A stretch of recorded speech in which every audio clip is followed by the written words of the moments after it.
गासिबो खौरांगिरिफोरखौ बरायबाय गोदान बोसोरनि मोजां मोननाय अननाय बावहरबाय आरो लोगोसे रायजो राजाफोरखौबो आंनि गोसो गोरबोनि खुलुमनाय सिबिनाय बयबो बावहरनाय जाबाय रायजोफोर आंनि दा लोगोआव दङ आंनिनो बिसालदे आरो लोगोसे बिथाङा डाइटनिबो रिटायार्ड प्रिन्सिपाल बिरेन्द्र चन्द्र बसुमतारी दा बिथांखौ लोगो लाफानाय जादों दिनै 7 तारिख जानुवारियावनो आं मोनसे मेमरेबल डे खालामनो थाखाय आं मोनसे प्रग्राम लानाय जादों बे प्रग्रामानो जाहैबाय आङो 2023 आव जेब्ला क'क्राझार जिल्लायाव 91 दिन थायो बे 91 दिन थानाय समाव आङो मेथाइ सुजुदों गासै 8 दालसो मेथाइ दङ दा बेनि गेजेराव आं दिनै मोनसे मेथाइखौ आङो बेखेवनो लादों ओमफ्राय गुबुन मोनसे मेथाइआ बेखेवबावगोन दिनैनो आरोबाव बे मेथाइआ खिन्थु आं बेखौ माबायाव लिरनाय 2012 हालागै लिरनाय खिन्थु बै समाव बेखेवनो हानाय जायाखैमोन खननो हानाय जायाखैमोन बेखौ लेट जालांबाय दा थेवबो दिनै स्कप जाबाय जेब्ला आङो बे मोननै मेथाइखौ आं दिनै बेखेवगोन आरो नैबे फार्स्ट मेथाइआ जागोन आं बेखेवगोन आरो बिथाङा जेखौ बेखेवगोन बे जाबाय दानि जे ज' जालायनाय बोथोर जाबाय खौसे जानांगौ ज' जानांगौ दानि जोंनि परिबेसा मोजां नङा जाथिनि हालोदा गाज्रिथार बे हालोदाव जों जुदि ज' जालायनानै खामानि मावलायाबा जाथिया गिथावना मोनसे परिस्थितिजों सन्मुखीन जाबोगासिनो दं बेखायनो बेखौ लानानै आं मोनसे मेथाइ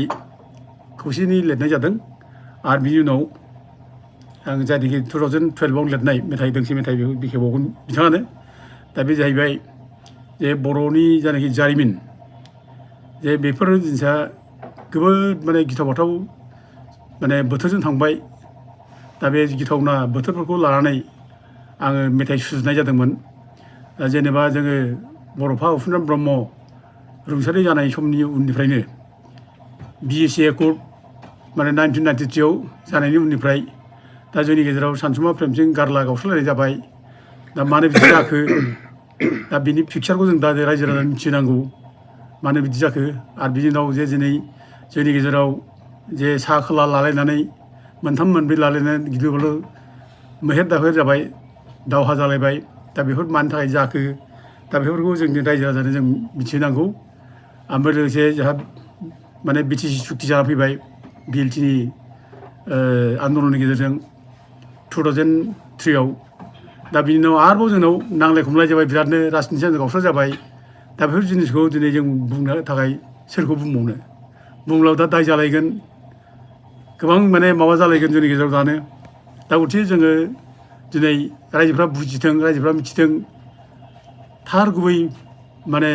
थासारिया मा जायामोन बेनि थाखाय बेफोर थासारिखौ लानानै मेथाइ दोंसे नैबे आं जायखौ सुजुदों दिनै बेखेवगोन बेखौ माने खालामनाय जादों आरो बे लिरनायनि थाखाय लिरगिरिया दायनिगिरि जेबो नङा बे बोथोरनिसो दाय बियो बे समनि थासारिनि दाय आरो लोगोसे खनगिरियाबो खुनु दायनिगिरि नङा बेयाव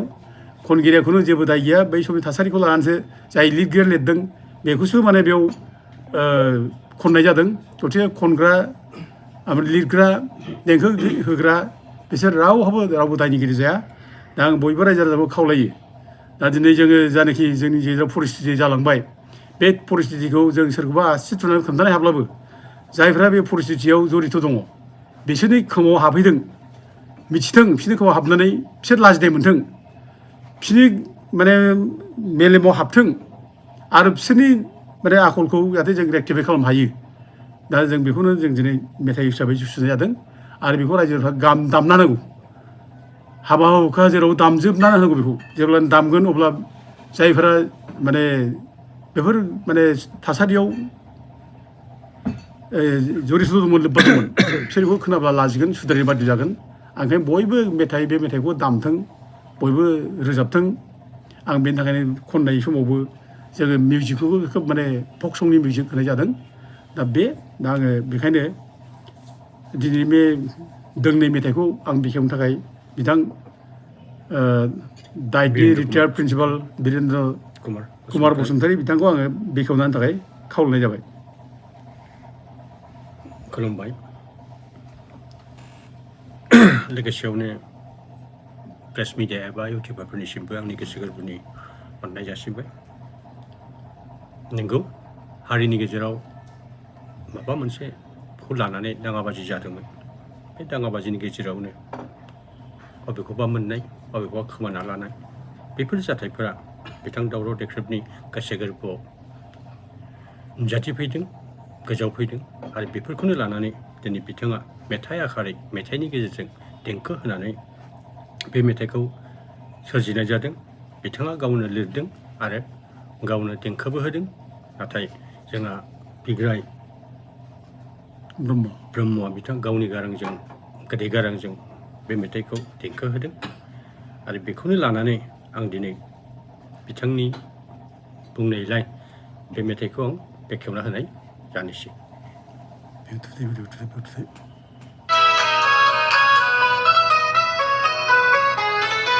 फैदो बर'फोर खौसे जादो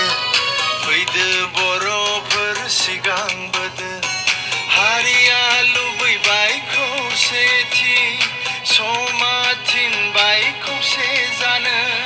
खौसे जा बर'फोर खौसे जा बर'फोर खौसे जा बड'लेण्ड रायजो सोरजिनायनि गेरेमसा माहारि दानायनि गोथार सानस्रियाव बड'फानि थांखिखौ जाफुंहोनो खौसे जा बर'फोर खौसे जा बर'फोर खौसे जा बर'फोर खौसे जा दा आरोबाव लोगोसे आङो नैबे दोंसे मेथाइखौ आरोबाव जारिमिनारि मेथाइ दा बेखौबो आङो बेखेवनो थाखाय बिथां बिरेन्द्र कुमार बसुमतारी बिथांखौ आङो खावलायनाय जाबाय दा नैथि मेथाइखौ आङो नोंथांमोननि गेजेराव बेखेवनानै होनाय जाबाय गंमेना नों आदा मैसो भेरा बाथाबारिनि गंमेना ना मैसो भेरा जुजिदों मासिनि हाखा खुन्दा हेगुर हेगुर सौलायलायदों हेगुर सौलायलायदों हेगुर सौलायलायदों हेगुर सौलायलायदों